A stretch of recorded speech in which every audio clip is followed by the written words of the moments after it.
해봅시다. 오직 오직 예수만 보이더라. 예수만 보이더라. 예, 그럴 수 있길 바랍니다. 아멘. 오늘 본문에는 변화산 위에서 예수님이 영광스러운 모습으로 변화된, 엄밀하게 따지면 변화된 게 아니라 본래 가지고 계셨던 그 영광스러운 모습을 보여주신 겁니다. 그러니까 트랜스포메이션이 아니라 레벨레이션, 계시해 주셨다. 그렇게 이해를 해야 될 것 같아요. 아무튼 이 변화상의 사건과 또 이 산 밑으로 또 내려와서 이제 귀신 들린 아이를 고쳐주신 사건이 소개되고 있습니다. 변화산상과 이게 정확하게 어딘지는 모릅니다. 성지순례 가면 뭐 다볼산으로 이렇게 올라가는데, 여하튼 뭐 정확한 것은 모르지만, 여하튼 이 변화산에 올라가셔서 경험했던 사건과 또 변화산 밑에서 여기서 귀신을 내었던 극적인 사건이 발생하게 되는데, 이 두 사건, 변화산상과 산 밑에서 일어난 이 두 사건을 통해서 우리에게 주시는 신앙적 교훈들을 한번 생각해 보도록 합니다. 변화산의 은혜가 있길 바랍니다. 한 번쯤은 경험하셔야 돼요. 이해가 되십니까? 예.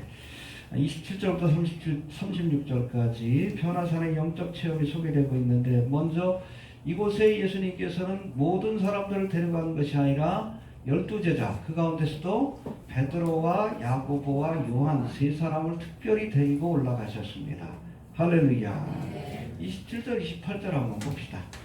시작.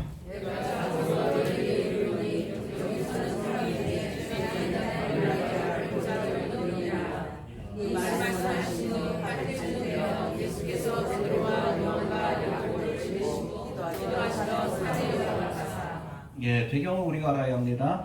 23절부터 26절까지 예수님께서 이제 십자가의 그 도, 또 제자의 도, 십자가를 지고 나를 따르는 이 제자의 도에서 설명하시면서 이 설명의 끝에다가 내가 참으로 너에게 이르노니 여기 섰는 사람 중에 죽기 전에 하나님의 나라를 볼 자도 있느니라. 할렐루야. 해봅시다. 죽기 전에 하나님의 나라를 볼 자도 있다. 예, 죽기 전에 하나님의 나라의 영광과 은혜를 직접 체험할 사람들도 있겠다라고 말씀하시고 나서 이 말씀을 주신 지 정확하게 며칠 만에? 8일 만에 베드로와 야고보와 요한 세 사람을 데리고 변화산으로 올라가서 정말 하나님 나라의 영광과 은혜를 체험하게 하셨다는 겁니다. 할렐루야. 네, 같이 연결해서 우리가 봐야 합니다. 제자들 가운데 사실은 모든 제자들이 아니라 특별히 누구? 해봅시다. 베드로, 요한, 야고보, 이 12제자 가운데서도 인너서클이라고 하는데, 특별히 이 세 사람은 예수님의 공생 기간 동안 중요한 순간마다 예수님과 함께 했어요. 이 변화산상에도 이 세 사람을 데려갔고, 회당장 야이로의 딸을 고칠 때도 이 세 사람만 데려갔어요. 부모하고 이 세 사람만 다 나가라 그러고 12제자 가운데 세 사람만 데려가서 회당장 야이로의 딸을 그 살리는 모습을 보여주셨습니다. 할렐루야. 또 겟세마네 동산에서 기도할 때도 누구를? 베드로, 야고보, 뭘 기도했어요? 해봅시다. 베드로와 야고보와 요한. 여기서 많은 성경학자들이 왜 특별히 이 세 제자에게 이런 특별한 은혜를 베푸셨을까? 여기에 대해서 뭐 논의를 했는데 대충은 그렇게 결론이 납니다. 저들에게 앞으로 특별한 사명을 맡기기 위해 특별한 은혜를 주신 것이다. 해봅시다. 특별한 사명을 맡기기 위해 특별한 은혜를 베푸신 것이다. 예, 베드로는 우리가 알다시피 훗날 초대교회를 세웠고, 그쵸? 교회 기초를 놨어요. 그리고 이방인의 오순절이라는 고넬료 사건에 안수하여 성령을 받게 하는, 어찌 보면 모든 일들의 기초를 놓는 아주 중요한 사역을 감당하게 됩니다. 할렐루야. 야고보는 최초의 순교자. 12제자 가운데. 뭐 초대교회 전체로 따지면 스데반 집사지만 12제자 가운데 최초의 순교자가 바로 이 야고보였어요. 그리고 사도 요한은 마지막까지 살아남아서 이 밤모섬에서 뭘 기록해? 예. 죽고 싶은데 데려가지도 않으셔. 아무튼 유황광산에서 얼마나 힘들겠어. 부신 먹은 노인네가. 끝까지. 그렇죠? 이런 특별한 사명이 있기에 특별한 은혜를 주신 거예요. 해봅시다. 특별한 사명을 위해 특별한 은혜를 주셨다. 이걸 반대로 우리가 생각해 보면 내게 남다른 은사와 은혜가 주어졌다면 우리가 하나님 앞에 남들보다 더 큰 사명을 감당해야 된다는 이야기예요. 남들보다 뭐 하나님 재능을 많이 주셨다. 음악적인 재능을 주셨다. 아니면 뭐 사업하는 재능을 주셨다. 그것 가지고 주님을 위해서 일해야 합니다. 특별한 은사를 주셨다. 그렇죠? 열심히 해야 돼. 그래서 지금 뭐 신유 은사 받은 분들은 참 힘들어요. 바쁩니다. 열심히 가서 또 그 사역을 해야 되니까. 어떤 특별한 은혜를 주신 것은 특별한 사명을 감당하는 뜻입니다. 해봅시다. 무릇 많이 받은 자에게 많은 것을 찾을 것이요 많이 맡은 자에게 많이 달라 할 것이다. 예, 주님께서 내게 남들보다 더 큰 은혜를 주셨다면 교만해지지 마시고 내 욕심 채우는 데 그걸 쓰지 마시고 하나님의 더 큰 사명을 감당하는 일에 써야 합니다. 누구처럼? 베드로와 야고보와 요한처럼. 이해가 되십니까? 예. 또 두 번째, 이 변화산에서 예수님의 용모가 변화되었다. 그래서 변화산이에요. 이해가 됩니까? 29절 한번 봅시다. 시작.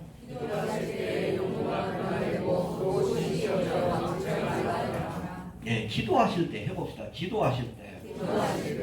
그러니까 여기 변화산에 원래는 뭐 하러 가신 거예요? 기도하러. 겟세마네 동산에도 그렇죠. 베드로, 야고보, 요한을 데리고 겟세마네 동산에서 기도하러 가셨고 변화산에서도 기도하러 갔어요. 기도하러 갔는데 이 세 제자는 뭐 했어? 다 졸았어. 참 그래. 해봅시다. 기도하실 때 용모가 변화되었다. 여러분 출애굽기 34장에도 보면 이 모세가 십계명을 받기 위해 시내산에 올라가서 40일 동안 머문 동안 이 머물고 있다 십계명을 받아갖고 내려올 때에 그 얼굴에 광채가 났다. 그러니까 백성들이 보고 두려워하는 거예요. 수건으로 덮었다. 그런 말씀이 나옵니다. 할렐루야. 왜 그래요? 그것에서 영광스러운 하나님의 모습, 하나님의 영광을 경험했기 때문에 자기도 모르게 얼굴에 하나님의 영광의 광채가 드러난 겁니다. 할렐루야. 그러나 여러분, 기도하실 때 예수님의 용모가 변화되고 그 옷에서 광채가 나는 것은 엄밀히 따지면 변화된 것이 아니라 예수님이 하나님의 나라에서 본래 가지고 계셨던 영광스러운 모습을 계시해 주신 겁니다. 알겠습니까? 해봅시다. 변화된 것이 아니라 계시해 주신 것이다.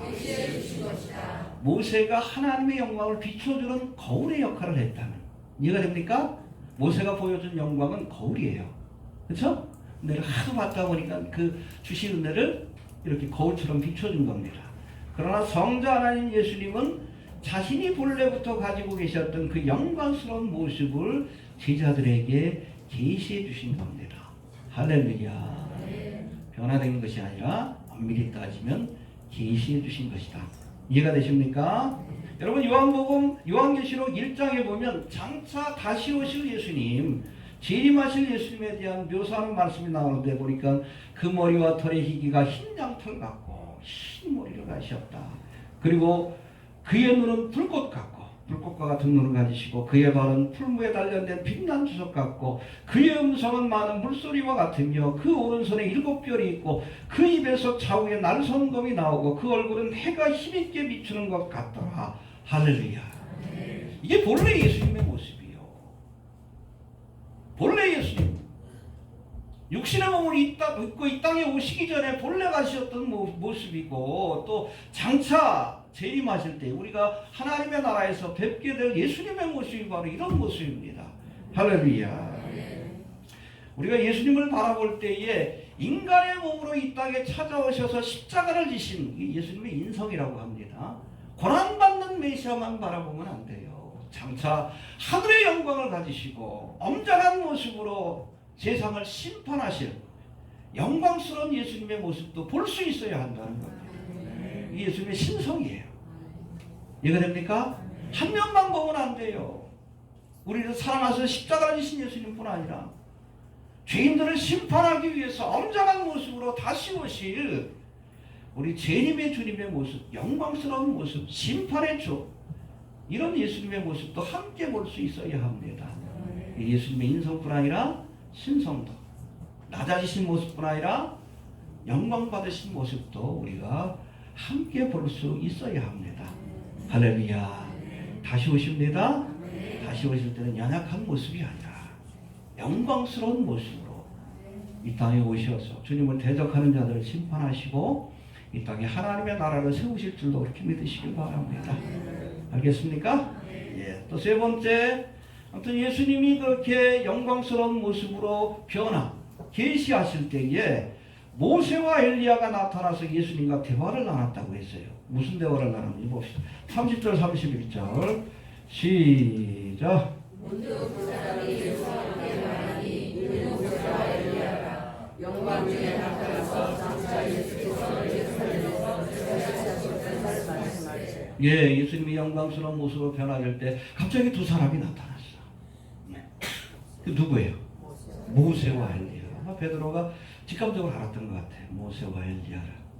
근데 이 두 사람이 나타나서 무슨 대화를 합니까? 별세 십자가에 관해서 대화한 거예요. 여러분들 유대인들은 구약 성경을 얘기할 때 율법과 선지서라고 얘기를 합니다. 해봅시다. 율법과 선지서. 율법서가 뭐예요? 모세오경이. 창세기, 레위기, 민수기, 신명기. 이 모세오경이라고 합니다. 선지서는 뭐예요? 이사야부터 말라기까지. 여기 사실은 구약 성경의 두 기둥 핵심이라고 하고 뭐 중간에 성문서가 있어요. 뭐 시편이나 잠언이나 뭐 이런 것들, 지혜문학과 같은 그런 말씀들이 있고 또 역사서가 있지만 요거는 구조적인 책이고 성경의 핵심은 뭐라고요? 율법과 선지서. 요거는 하나님이 직접 주신 말씀이라고 이해를 하는 거예요. 알겠습니까? 예. 그런데 여러분, 모세와 엘리야가 바로 율법과 선지서를 대표하는 인물입니다. 모세오경, 율법서를 지은 사람이 누구예요? 모세지. 모든 선지자들의 대표가 누굽니까? 엘리야예요, 엘리야. 그러니까 여러분, 이 모세와 엘리야는 구약 성경을 예표하는 인물이에요. 대표하는 인물입니다. 이런 사람들이 와서 예수님과 십자가에 관해서 그렇게 대화를 나누는 이게 뭐예요? 예수님의 십자가의 사건이 율법서에서 예언한, 선지서에서 예언한, 율법서에서 예표하고 있죠. 뭐 성막이라든지 제사의 제도를 통해 예표하고 예언한 그런 약속의 성취가 바로 십자가의 사건이라는 것을 이야기한 거예요. 이해가 됩니까? 해봅시다. 예수님의 십자가의 사역은 구약 성경이 예언하고 성취되는 것이다. 할렐루야. 이제 여러분 모세오경에서 예표가 되고 직접적인 언급은 없지만 그렇죠? 그 모든 제사의 제도가 바로 잖아요. 아담과 하와가 범죄하고 나서 무화과 잎으로 부끄러운 데를 가렸는데 오래 못 가잖아. 그러니까 하나님이 뭘 가지고 있어. 이게 바로 예수님의 십자가의 사건을 예표하고 있어요. 또 이스라엘 백성들을 통해서 지으라 하신 성막, 그리고 거기에서 드려지는 모든 여러분 번제와 희생의 제사가 예수님의 십자가의 사건을 그림자처럼 보여주고 있는 거예요. 사인이에요. 예표하고 있습니다. 그리고 여러분 이사야서라든지 모든 성경의 예언들이, 예언서의 말씀들, 선지자의 글들이 예수님의 십자가를 예언하고 있습니다. 그가 찔림은 우리의 허물을 인하며 그가 상은 우리의 죄악을 인함이라. 여러분 이사야 53장을 봐요. 마치 십자가를 바로 앞에 두고 기록한 것 같잖아요. 약속과 성취라고 얘기를 합니다. 우연한 사건이 아니에요. 십자가의 사건은 창세기로부터 예언되고 예표되고 그리고 약속하신 것이 하나님이 약속하신 것 메시아를 통해서 너희를 구원해 주시겠다. 할렐루야. 그것이 예수님의 십자가의 사건을 통해서 성취가 된 겁니다. 약속과 성취. 할렐루야. 믿습니까? 네 번째 이제 이 은혜를 경험했던 베드로가 예수님께 뭐라고 합니까? 32절, 33절 시작.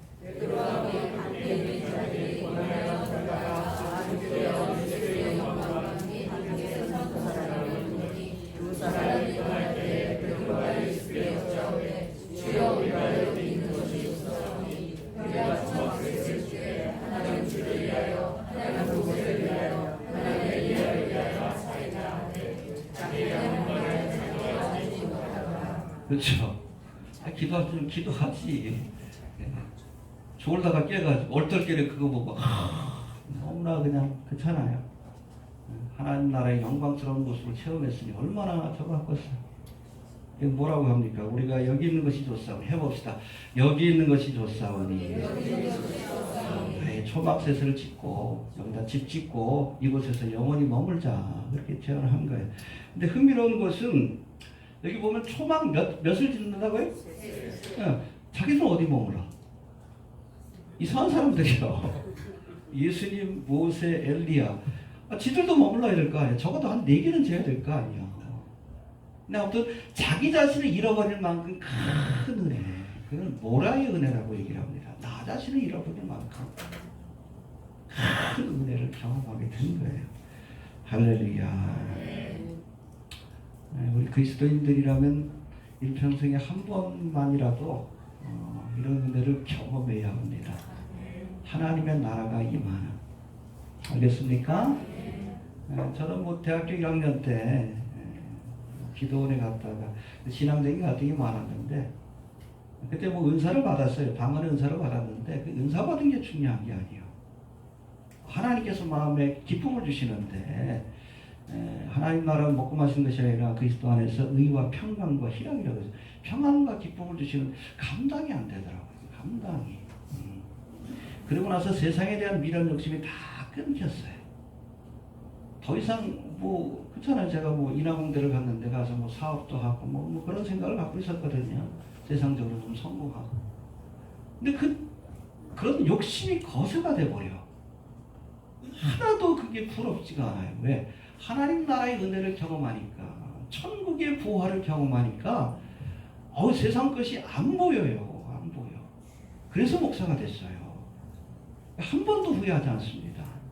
그래서 지금도 저는 그래요. 왜 목사가 돼서 저 사랑이 뭐 정땡수 그런 목사같이 정치에 돈에 관심 있는 사람 보면 이해가 안 돼.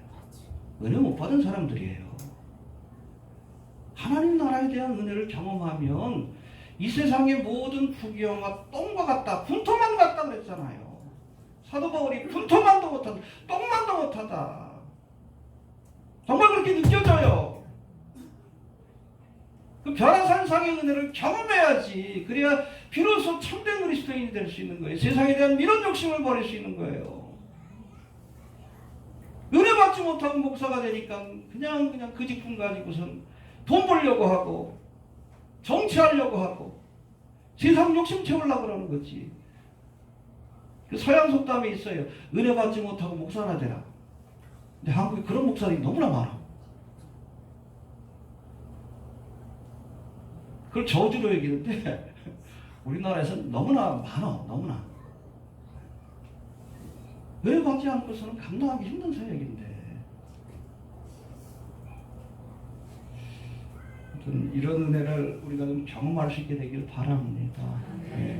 하나님 앞에 기도하셔요. 하나님 변화산의 은혜를 경험하게 하옵소서.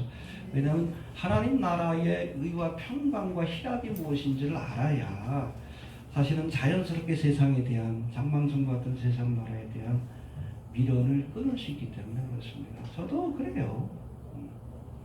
저 은혜 받고 나서 제일 하고 싶었던 게 뭔지 아십니까? 죽고 싶었어요. 빨리 갔으면 좋겠는데 뭐 3m로 내려가자 하시잖아요. 오늘 본문에도 그렇잖아요. 왜? 사명이 있으니까. 사명이 있어. 우리가 변화산상에서 은혜를 바라시면 거기만 머무르면 안 돼요. 베드로는 여기 있는 것이 좋사오니 거기에 계속 머물고 싶었기. 그 마음이 저도 이해가 됩니다. 그러나 예수님은 3m로 내려가자. 왜? 해야 할 일이 있기 때문에. 은혜 받았으면 받은 은혜를 전하기 위해 우리가 세상으로 나가야 합니다. 그래서 우리가 주님 앞에 나올 때는 제자, 은혜 받는 일에 힘쓰는 제자, 말씀을 배우고 기도하고 은혜 받는 일에 힘쓰는 제자가 되어야 하지만 저 문 밖을 나가면 뭐가 돼야 돼요? 그렇죠. 은혜의 자리에만 머물면 안 됩니다. 은혜 받는 것도 필요하지만 그곳에만 머물려 하지 마시고 받은 은혜를 전하기 위해 우리가 세상으로 내려가야 합니다. 이게 균형이 있어야 돼. 은혜가 떨어지면 변화산으로 올라가고 또 주님께서 은혜를 주시면 그 은혜를 가지고 사명을 감당하기 위해 산 밑으로 내려가야 합니다. 이게 균형이 있어야 합니다. 알겠습니까? 그 다음에 다섯 번째 34절 35절 봅시다. 시작. 우리 와서 저희를 돕는 자 구름 속으로 들어갈 때 저희가 무서워하더니 구름 속에서 변화사서 가되 있는 자의 곧 평강을 받았나니 너희는 저희가 기도하고. 할렐루야. 변화산성의 체험으로 놀란 제자들에게 이제 구름이 와서 덮더니 구름 속에서 소리가 나서 가로되 이는 나의 아들고 택함을 받은 자니 너희는 저희의 말을 들으라. 해봅시다. 너희는 저희 말을 들으라. 할렐루야. 여러분 변화산상의 영광스러운 체험을 통해 예수님이 하나님의 아들이라는 것을 알았다면 이제는 하나님의 아들 되신 예수님의 말씀에 순종하는 삶을 살아야 한다. 이해가 됩니까? 해봅시다. 말씀에 순종하는 삶을 살아야 한다. 여러분 예수님이 성자 하나님이라는 것, 하나님 보내신 메시아라는 것을 아는 것으로 끝나면 안 돼요. 알았으면 이제는 주님의 말씀에 순종하는 삶을 살아야죠. 메시아인 것, 하나님의 아들인 것 우리가 알면 뭐합니까? 그 말씀에 순종해야지. 알겠습니까? 지식으로만 끝나는 믿음은 참된 믿음이 아닙니다. 내가 하나님이 한 분인 줄 믿느냐? 잘하는도다. 귀신도 믿고 떠느니라. 귀신들에게도 지식적인 믿음은 있어. 하나님이 한 분인 줄 알고 공생의 기간 동안에 그렇잖아요. 제자들도 몰랐는데 귀신들은 예수님을 하나님의 아들이라고 고백했어요. 어떻게 알았다고요? 귀신같이 알았지. 영적인 존재니까. 그러나 순종하진 않았어요. 주님의 말씀대로 살아가지 않았습니다. 지식적인 믿음에 불과한 거예요. 아무리 은혜를 받고 그렇잖아요. 은혜 받았다고 다 구원받는 거 아니에요? 가론자 같은 사람도 있어요. 아무리 예수님이 하나님의 아들이라는 것을 알아도 그렇잖아요. 그 말씀에 순종하지 않으면 그게 가짜 믿음이지. 행함이 없는 믿음이 죽은 믿음이지. 가짜 믿음을 가지니까 구원 못 받는 거예요. 예수 믿음은 구원 받습니다. 한 번 구원은 영원한 구원이에요. 근데 가짜로 구원 받은 사람은 나중에 드러나. 내가 예수를 믿는다라고 생각했는데 열매가 안 나타난다. 오랜 세월이 지났는데 그럼 내 믿음이 혹시 가짜가 아닌지 돌아봐야 돼. 한 번 믿으면 영원한 구원이 한 번 구원은 우리가 두 번 태어날 수 없잖아요. 하나님의 자녀가 그렇잖아요. 성령으로 거듭났는데 말 안 들어. 죽이고 다시 살립니까? 아니잖아요. 그건 이례적 사건이에요. 말 안 들으면 두드려 패지. 아니면 그 목숨을 걷어가서라도 영혼을 구원하죠. 이게 하나님의 방법입니다. 진실로 거듭난 사람은 하나님의 말씀에 순종합니다. 그러나 지식적인 믿음, 가짜 믿음은 알기는 알지만 순종하지 않아. 자기 욕심대로 살아. 이게 열매예요. 열매를 통해서 그 나무가 정말 가시 나무인지 무화과 나무인지 드러나는 거예요. 진짜 믿음인지 가짜 믿음인지 드러나는 겁니다. 이해가 됩니까? 근데 어떤 분이 지난번에 토론하다 보니까는 자꾸 우리가 회개와 믿음과 열매로 구원받는데 아니에요. 열매가 구원의 조건이 아니에요. 우평강도는 구원 못 받았겠네. 열매 맺을 시간도 없었는데. 그렇죠? 믿음과 회개로 구원받는 거예요. 근데 진짜 믿음이면 시간이 지나면 열매가 나타나게끔 돼 있어요. 근데 내가 예수를 스스로 믿는 줄 아는데 거기에 합당한 열매가 나타나잖아. 내가 혹시 가짜가 아닌가? 내가 진실하게 믿는 것이 아니라 가론유다와 같은 믿음을 갖고 있는 것은 아닌가? 돌아볼 필요가 있다는 겁니다. 정리가 좀 되시죠? 믿음의 결과지. 열매는 조건이 아니에요. 구원의 조건이 아닙니다. 구원받은 자에게 나타나는 그야말로 열매입니다. 이해가 되십니까? 순서가 뒤바뀌면 이단이 되는 거예요. 순서가 뒤바뀌면 아주 작은 거지만 본질적인 문제이기 때문에 그래요. 아무튼 아는 것으로 끝나면 안 됩니다. 알았다면 너희는 저희 말을 순종하라. 들으라. 주님의 말씀에 순종하는 믿음으로 나아갈 수 있게 되기를 바랍니다. 그리고 또 상징적인 말씀이 36절에 나오는데 한번 봅시다. 시작.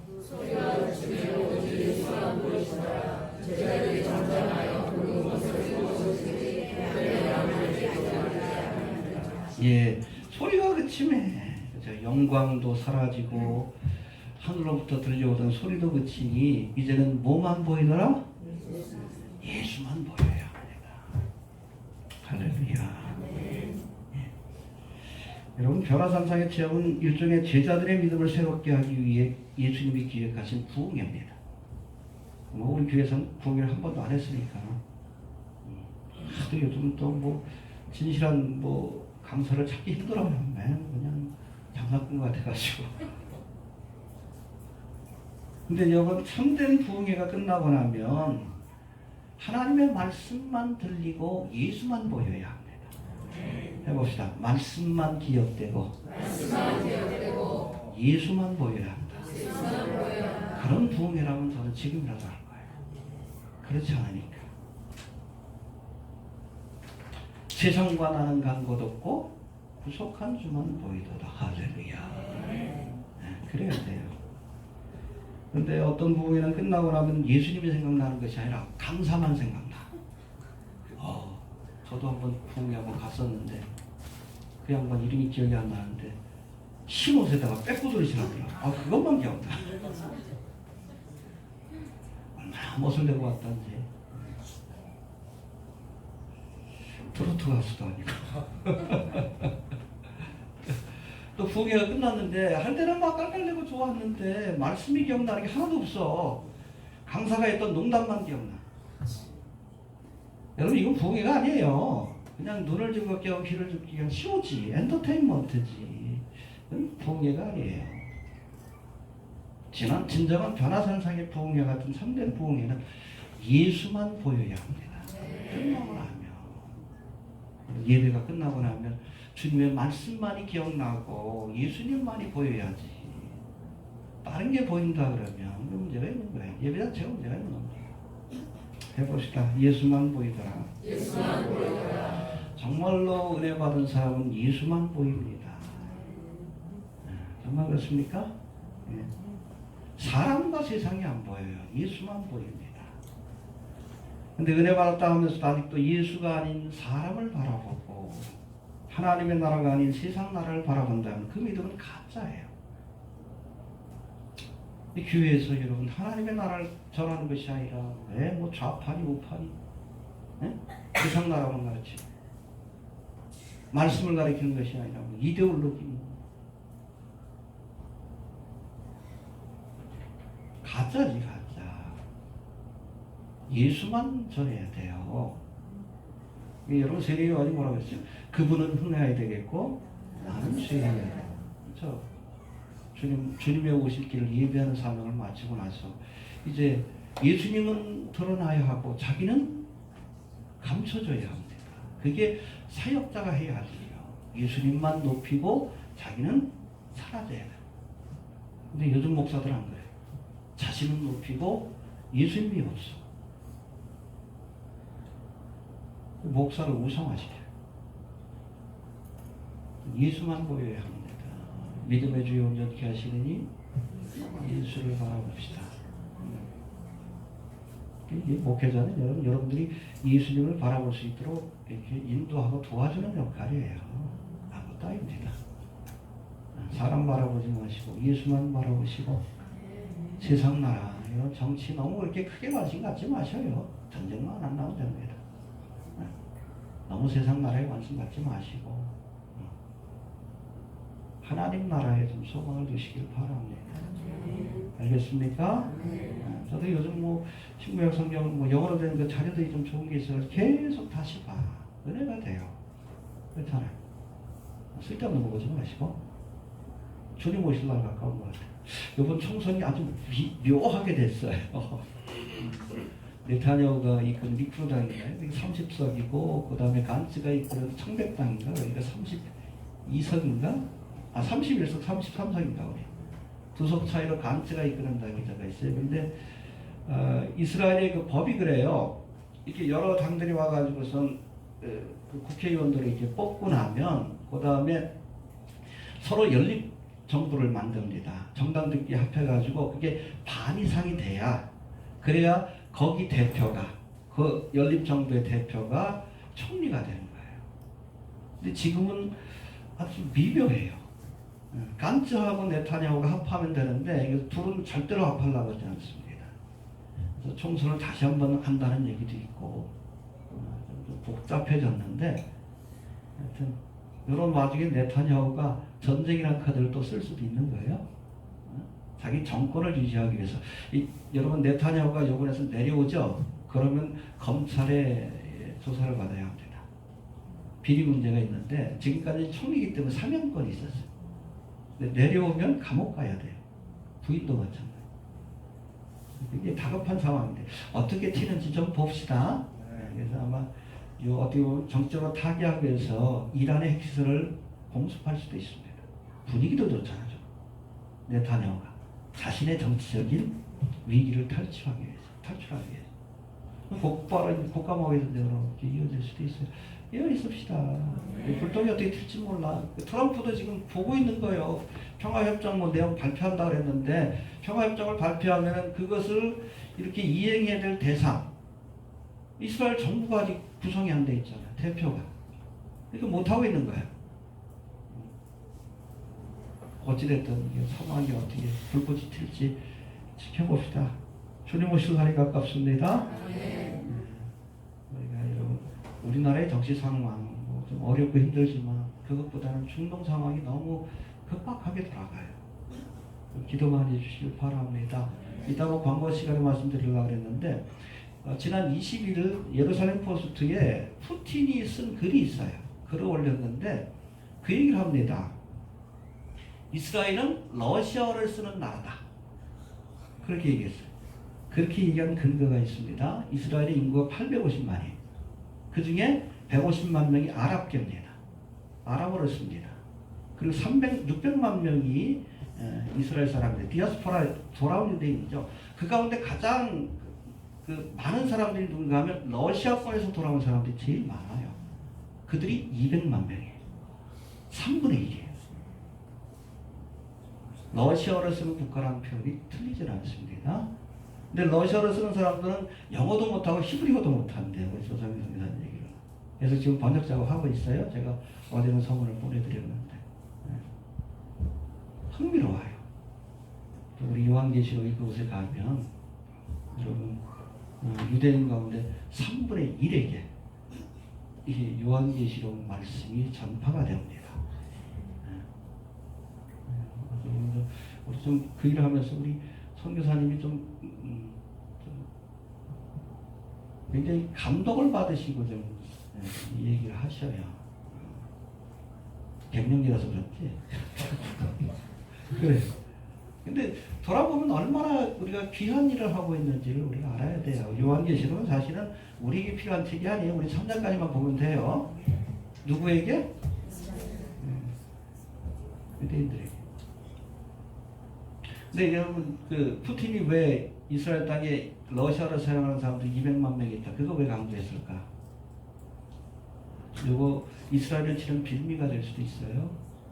우크라이나를 침공할 때 뭐라고 했습니까? 우크라이나에 있는 러시아인들을 보호하기 위해서. 이스라엘 칠 때도 똑같은 논리로. 그렇죠? 만약에 팔레스타인과의 분쟁이 또 일어나면 거기 있는 러시아 사람들을 우리가 보호하기 위해서 내가 간다 그러고 침공할 수도 있다는 얘기. 묘하죠? 재밌습니다. 여하튼 뭐 연말까지는 책이 좀 나올 수 있도록 기도 많이 해주시고 알겠습니까? 네. 하게 되면 우리 막심 선교사를 통해서 이게 러시아 전역에 특별히 러시아어를 쓰는 사람들에게 이 책이 전파가 될 것이고 이 책을 본 사람들이 7년 대화간 동안에 회심하고 주님 앞에 돌아온 역사가 나타날 수 있습니다. 기도 많이 해주시길 바랍니다. 예. 자, 두 번째, 산에서 내려오셔서 귀신 들린 아이를 치료하시는 장면이 나오는데 먼저 우리 37절부터 40절까지 한번 봅시다. 시작.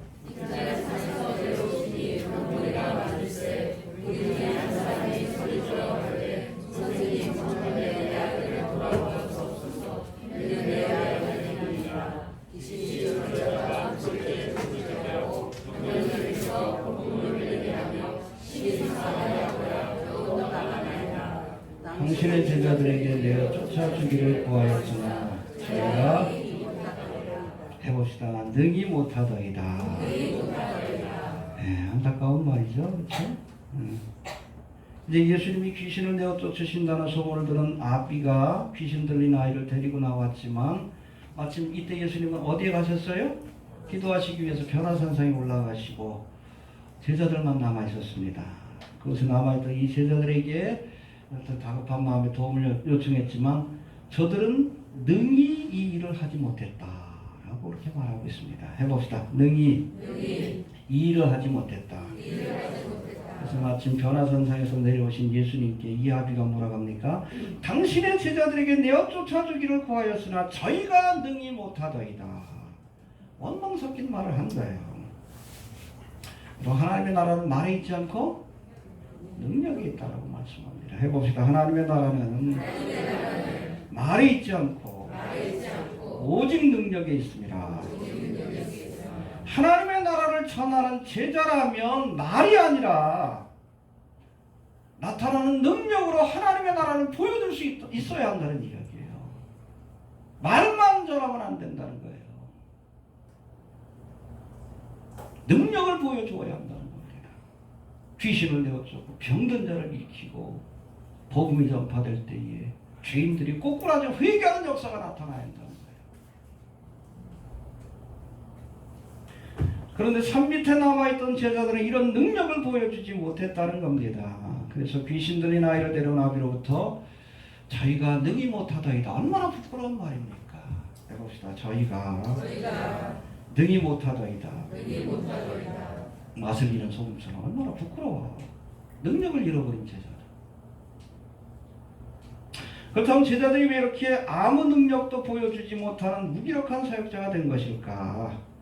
오늘 본문에는 상세히 나와 있지 않지만 같은 사건을 기록하고 있는 마가복음 9장에서 보면 이 사건이 끝난 뒤에 책망을 들은 제자들이 예수님 앞에 조용히 나와서 묻습니다. 뭐라고 물었습니까? 우리는 어찌하여 능히 이 귀신을 내어쫓지 못하였나이까? 부끄러우니까. 그때 예수님 뭐라고 했어요? 기도 외에 다른 것으로는 이런 유가 나갈 수가 없다. 할렐루야. 제자들 한테 성령 충만해서 귀신을 내어 쫓았어요? 9장 6절에도 나옵니다. 근데 지속적으로 기도하지 않았어. 그러다 보니까 자기도 모르는 사이에 하나님의 능력을 잃어버린 것이고 아무 일도 능히 행치 못하는 무기력한 그런 제자가 될 수밖에 없었다는 거예요. 해봅시다. 기도 외에는 이런 유가 나갈 수가 없다. 네. 능력 받으시길 바랍니다. 능력 받아야 돼요. 알겠습니까? 능력 받을 때 말씀의 권세가 있고 귀신들도 두려워 떨고 할렐루야. 말씀이 선포될 때 죄인들이 어쩔 거는 회개 역사가 나타나는 거예요. 기도 외에는 이런 유가 나갈 수 없다. 우리 능력 받는 성도가 됩시다. 예. 두 번째, 예수님께서 이제 제자들을 향해서 믿음 없음을 책망하셨습니다. 40절, 41절 봅시다. 시작.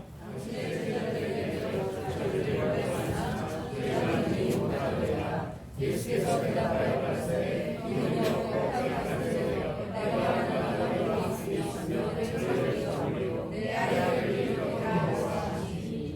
예, 귀신 들린 아이를 데려온 아비가 예수님께 뭐라고 합니까? 제자들 좀 부탁을 했는데 능히 못하던데요. 예수님 얼마나 화가 나. 응? 그렇게 가르쳤는데 3년 동안. 그것도 못해. 그 일 처리를 못해. 이게 뭐라고 합니까? 믿음이 없고 패역한 세대여 내가 얼마나 너희와 함께 있으면 너희를 참으리요. 제자들에게 주신 말씀이에요.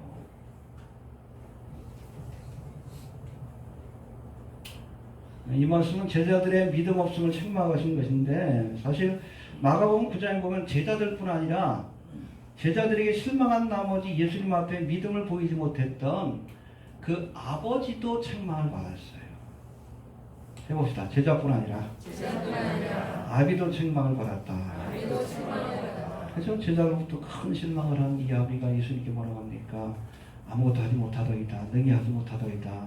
혹시 무엇을 하실 수 있거든 내 아이의 병을 고쳐주옵소서. 그렇잖아요. 예수님한테도 그런 거예요. 제자한테 실망하니까 예수님 앞에서도 믿음을 보이지 못한다. 근데 예수님이 뭐라고 하시? 할 수 있거든요. 무슨 말이냐? 믿는 자에게 능치 못하리요. 예수님의 능력에 문제가 있는 것이 아닌 거예요. 네 믿음이 문제가 있다. 그 책망의 말을 듣고 뭐라고 합니까? 내 믿음 없는 것을 도와주소서.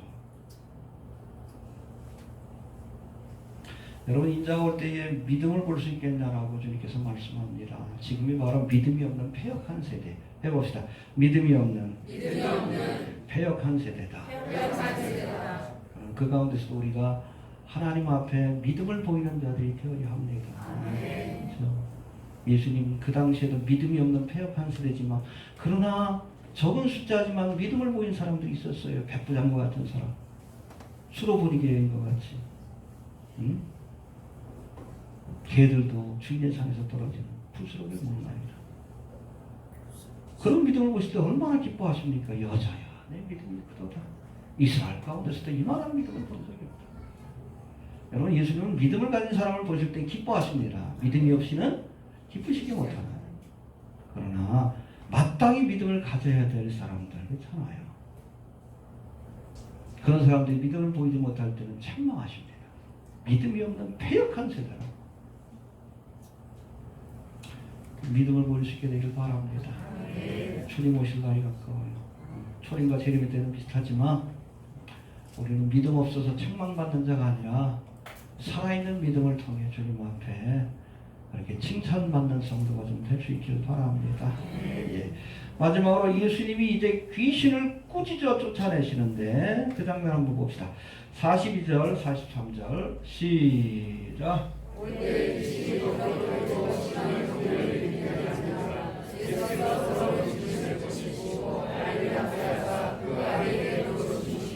사람들이 다 하나님의 위엄을 놀라니라. 아멘. 해봅시다. 꾸짖으시고 내어 쫓으셨다. 말씀 한마디로 귀신을 내어 쫓았습니다. 할렐루야. 네.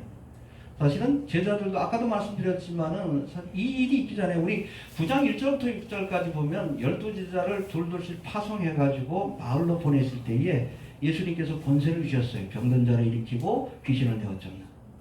그때는 귀신을 내어 쫓았어. 근데 믿음을 잃어버린 거예요. 능력을 잃어버린 겁니다. 이해가 됩니까? 예. 왜 능력을 잃어버렸어요? 아까도 설명했지만 기도줄을 놓쳤기 때문에 그래요. 해봅시다.